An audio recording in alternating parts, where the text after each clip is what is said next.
മോസ്കോയിലുണ്ടായ ഭീകരാക്രമണത്തിൽ 60 പേർ കൊല്ലപ്പെട്ടു. 100-ലേറെ പേർക്ക് പരിക്കേറ്റു. ഇതിൽ 40ഓളം പേരുടെ നില ഗുരുതരമാണ്. മോസ്കോയിലെ ക്രോക്കസ് സിറ്റി ഹാളിൽ ഇന്നലെ രാത്രിയായിരുന്നു സംഭവം. സംഗീത പരിപാടിക്കിടെ മുഖംമൂടി ധരിച്ച അക്രമികൾ കാണികൾക്ക് നേരെ വെടിയുതിർക്കുകയായിരുന്നു.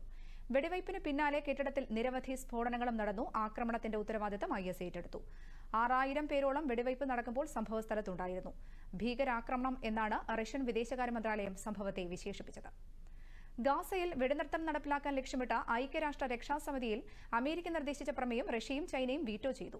ഇസ്രായേലിനെ സമ്മർദ്ദത്തിലാക്കുന്നതിൽ അമേരിക്കയുടെ ശ്രമങ്ങൾ കപടവും നിഷ്ഫലവുമാണെന്ന് റഷ്യ കുറ്റപ്പെടുത്തി.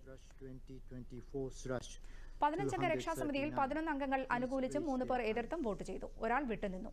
ഗാസയിൽ വഷളായിക്കൊണ്ടിരിക്കുന്ന മാനുഷിക സാഹചര്യത്തെക്കുറിച്ച് UN രക്ഷാസമിതി ഇതിനകം 2 പ്രമേയങ്ങൾ അംഗീകരിച്ചിരുന്നു. എന്നാൽ അവ വെടിനിർത്തലിന് ആഹ്വാനം ചെയ്യുന്നതല്ല. വെടിനിർത്തൽ ആവശ്യപ്പെടുന്ന 3 പ്രമേയങ്ങൾ നേരത്തെ അമേരിക്ക വീറ്റോ ചെയ്തിരുന്നു.